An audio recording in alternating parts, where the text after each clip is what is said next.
So, as promised, here's a video tutorial on Sonata No. 1 in G minor by Bach. I'm going to play it, and then I'll go back and just do a little bit of detail work with it. It'll be a little bit stream of consciousness. Hopefully it'll all make sense.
Okay, so I'll just go like a couple lines at a time and sort of talk about what I'm going for in here and what things I feel like are important. Chords. We want to kind of make sure that the chords are a stepping stone leading you from one point to another, and that the 30-second notes in between sound like a melody and not just like a a flourish. So that being said, you want to have some variety in how you approach the chords, and you want to make sure that the leading voice always comes out. I'll just play a little bit and stop and talk as I think I need to.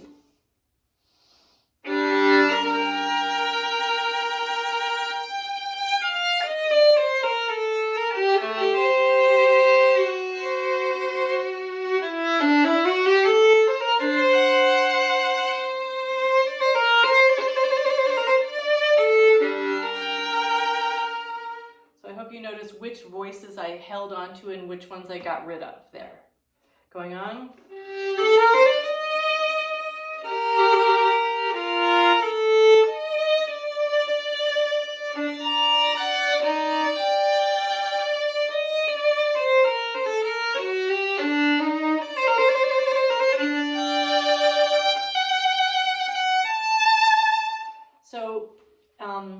In an effort to be musical with this, I'm not playing it exactly metronomically, but I think it's super important that everybody know where those lines are and where those beats are. So for instance, eighth note, eighth note, eighth.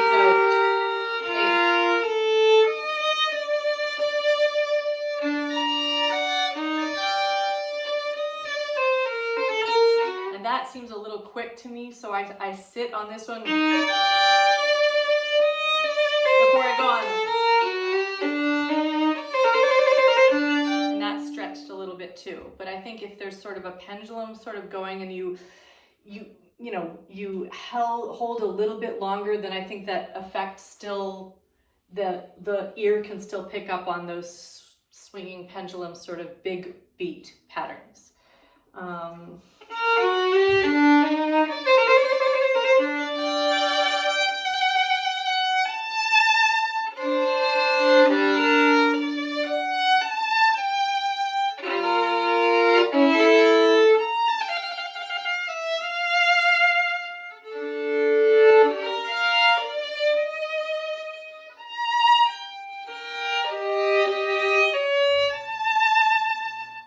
So I hope I came across in that little segment that I played of some different ways to draw out a chord. So sometimes I was a little bit more aggressive with it, and sometimes I compacted the chord a little bit more, and sometimes I was a little bit more lyric and singing with it. So I'll do that one more time.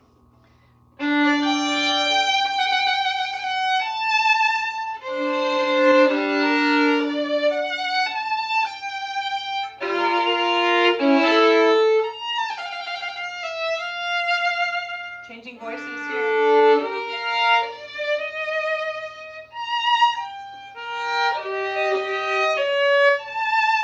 Now this next segment here has a stepwise motion down that's important to bring out and is beautiful. F, E,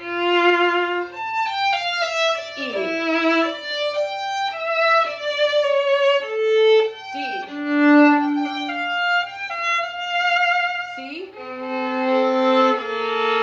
Never shy away from a major seventh. They're so yummy.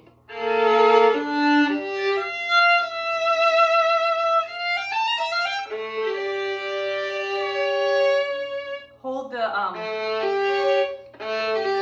fifth tritone. Hold that all the way through.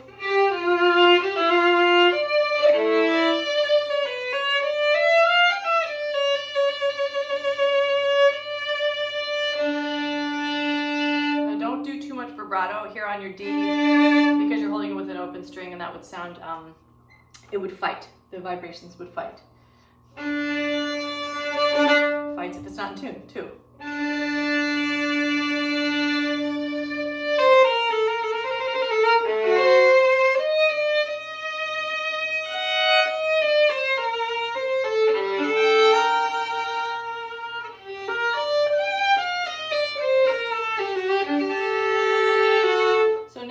There's a lot of filigree, 32nd notes, 64th notes. You want to make them sound like they're flowing, and like maybe they even have some words to them. Very singing and melodic without crushing anything together. Just a nice flow, and if you have to slow one of them down and speed another little group up in order to make that flow happen, I think that you have permission to do that. I'll do that a little bit more. Also this is the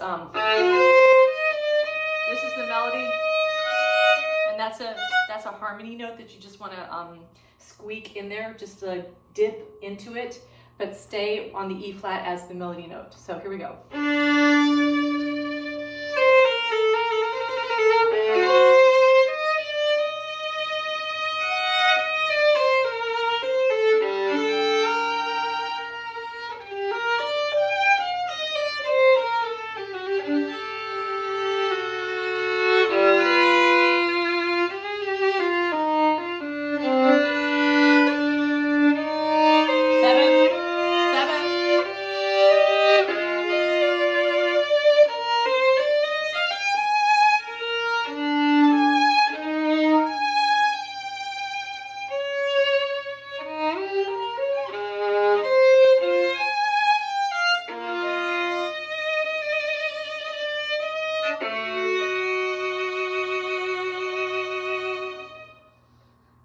So what in there to say, there's a lot of juicy harmonic patterns in there that you want, a lot of sevenths and a lot of just intervals that really need benefit from leaning into. There's a lot of sort of sadness in that passage, especially that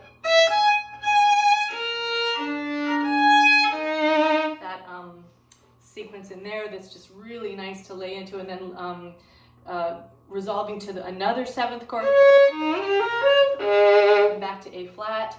So some great passion in there to bring out, going on. You can sit on that harmonic, that hold for as long as you dare, as long until your bow runs out. And then I like a new down bow here, but up bow is fine too.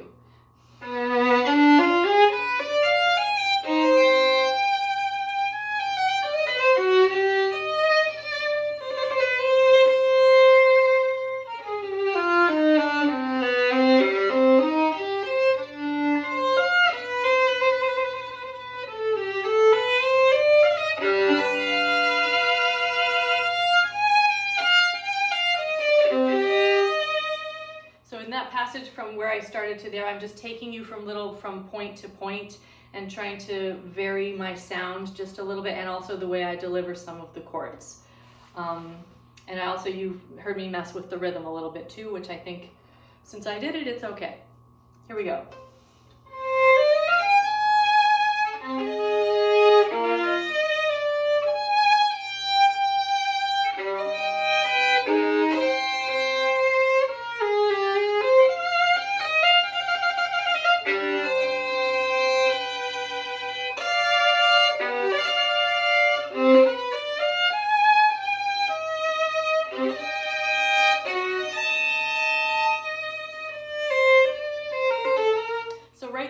That note extra long because it's a pretty dramatic chord, and also I feel like the mood really changes right after that, so I'm just going to sit on that and just sort of let the air out of the balloon there. The line before, the few measures before, have a lot of 4-note chords in them, and when you see 4-note chords in Bach, that gives you permission to just pull more out of the instrument.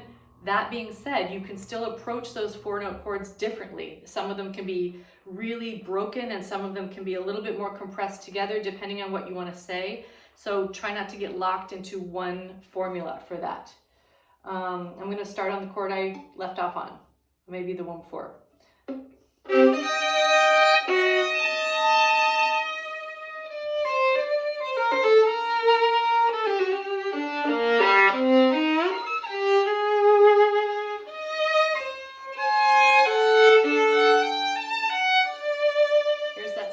Sequence again. B flat.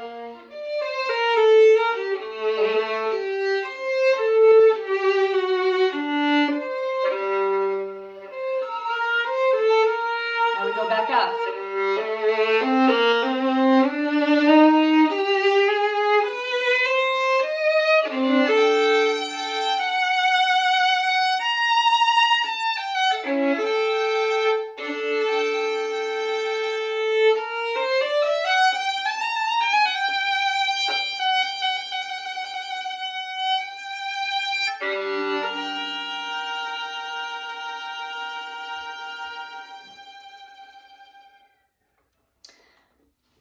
Now, as for the very end of this, it really feels to me like Bach just ran out of beats to work with, and so he had to compress that last trill into an eighth note.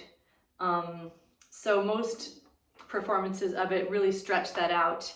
I've hardly ever heard anybody play it exactly metronomically how it's written, because it does feel really rushed if you do that. What else was I going to say? The G, I like to hold the A instead of the G. It's a little bit of artistic license. So when we go, I like to go back to the A, but it does say, sorry.